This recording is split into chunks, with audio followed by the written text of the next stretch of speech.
Hey, mambo vipi? Karibu sana katika YouTube channel yangu. Tunaendelea na kujifunza Python programming language. Na video hii ya leo tutakwenda kuongelea kuhusiana na encapsulation. Tunasema kuficha data ndani ya class. So, leo tutajifunza kuhusiana na issue hii. Ni mojawapo ya dhana muhimu sana za OOP ambayo inatuwezesha kuweza kuficha data zetu ndani ya class ili basi hizi siweze kubadilishwa moja kwa moja kutoka nje ya class. So tutakachoenda kujifunza leo katika video hii, encapsulation ni nini, lakini pia tutaangalia kuhusu access modifiers, tutaangalia hapa public, private and protected. Tutaenda kujifunza pia vitu hivyo. Kuna getter na setter methods tutaenda kuziona, lakini vile vile kuweza kudhibiti data ndani ya class.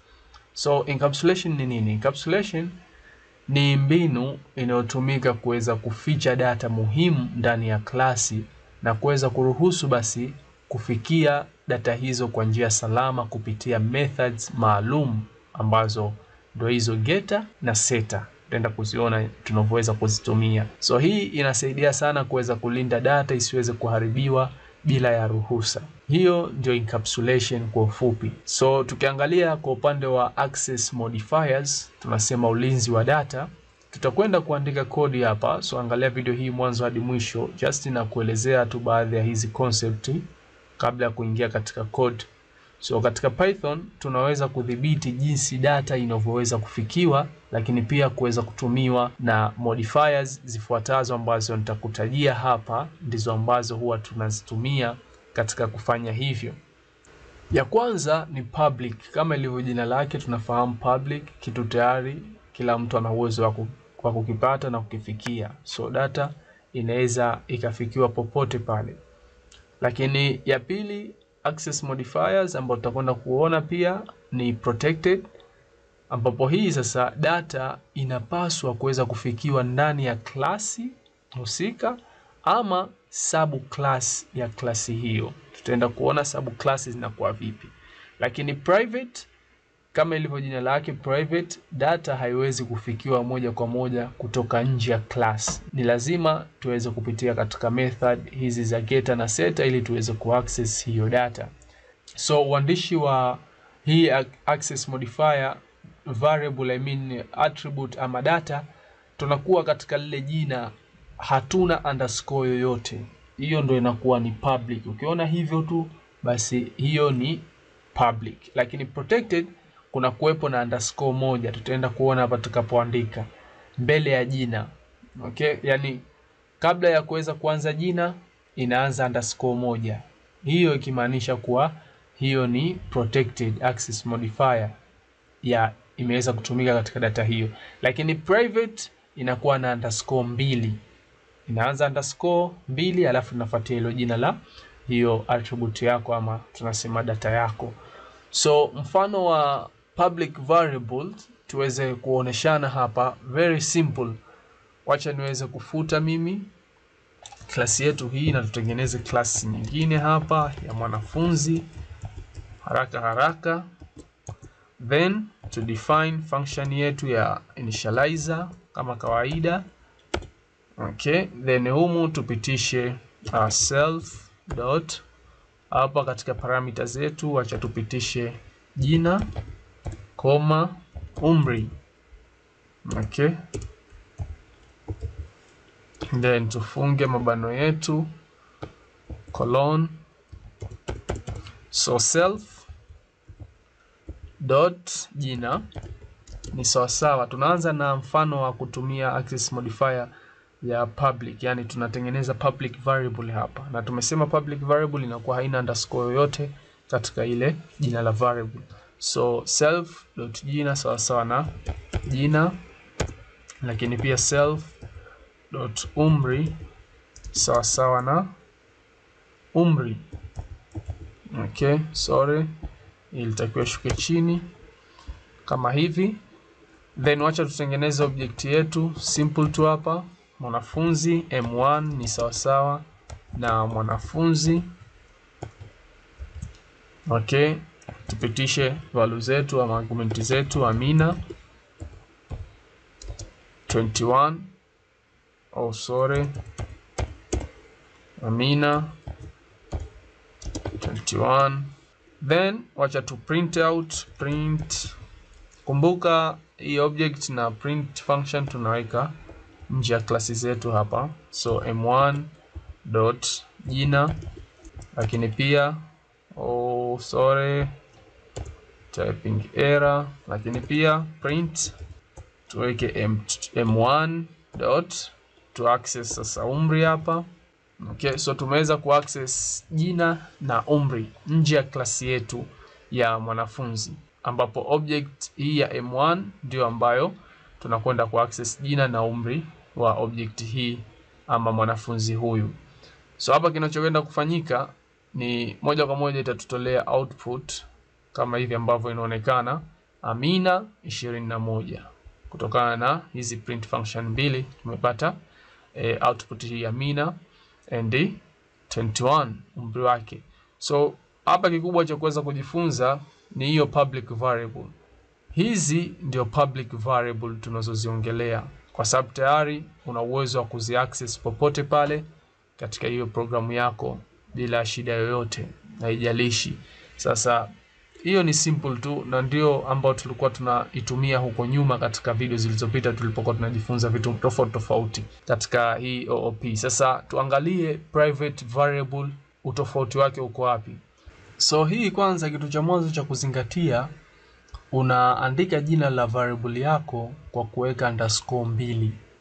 So kwa mfano hapa katika self dot, kabla ya kuandika jina letu la variable yetu ama attribute yetu, tunaanza na _2, 1 2, then unaandika hilo jina sasa la variable yako. Mfano hapa sisi jina sawa na jina. Okay, lakini pia hapa katika variable ya pili nako inaanza na _2, umri sawa na umri. Kwa hapa tayari utakuwa umetengeneza, tunasema access modifier aina hii ya private, na haitoweza kufikiwa data hii moja kwa moja kutoka nje ya klasi yako. Kwa mfano acha tuweze kuona hapa. So let's say to print ndani tuandike m1 dot, tunaenda ku access sasa hii attribute ama variable ya jina katika object hii ya m1.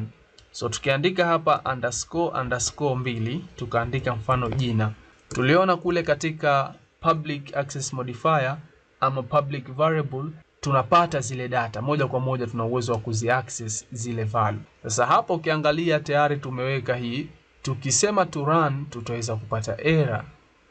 Tumepata error kwa sababu hatuwezi kufikia hii private variable ama data ambayo tunaiita _ jina moja kwa moja, kwa sababu ni private access modifier. So na ndio maana hatukuweza kuletewa hapa, inatuambia object has no attribute _ jina. So hiyo ndio private inavyofanya kazi. Kwa hiyo encapsulation inafanya kazi namna hiyo. Una uwezo wa kuficha data zako zisiweze kutumika nje ya hiyo class, kama hivi ambapo tumeona hapa. Huna uwezo wa kutumia attribute kama tulivyotumia kule katika ile public modifier. So sasa tuangalie vipi kama utahitaji kuweza kuitumia data hiyo. Kuweza kutumia data hiyo itakubidi uweze kutumia method ya getter ili kuweza kupata data, ama setter method ili kuweza kubadilisha data ya hiyo data ambayo imetumia access modifier ya private. So kuweza kufanya hivyo, tuingie sasa kuweza kufahamishana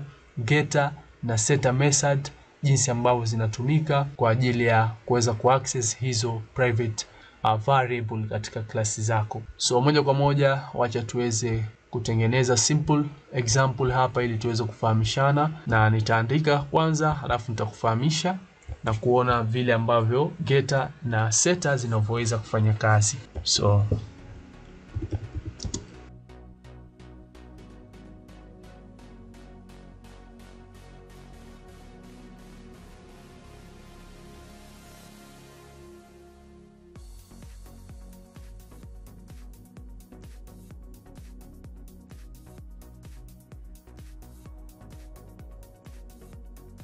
okay, so hii ni simple program ambayo itatuwezesha sisi kuweza kuelewa vizuri kuhusiana na getter method na setter method. Hapa kikubwa ambacho nimekiongeza ni hizi method mbili, lakini pia na hizi print function ambazo zitaenda kutuonesha jumbe ambazo zinaonesha kuwa tumekuwa na uwezo wa kuaccess data yetu ama variable yetu ambayo ni private, lakini vile vile tumeweza kubadilisha. So tumesema huwezi kuaccess moja kwa moja ikiwa variable yako ni private katika class. Ili kuweza kuaccess itakubidi uweze kutumia hizi method ya getter na setter. Setter inatumika kwa ajili ya kuweza kuset, mfano unahitaji kubadilisha data fulani katika hiyo attribute ama a variable, lakini getter inatumika kwa ajili ya kuipata sasa hiyo value iliyohifadhiwa katika hiyo variable. So moja kwa moja ukiangalia hapa define function zetu, method tumetengeneza mbili. Ya kwanza tumeiita pata_jina.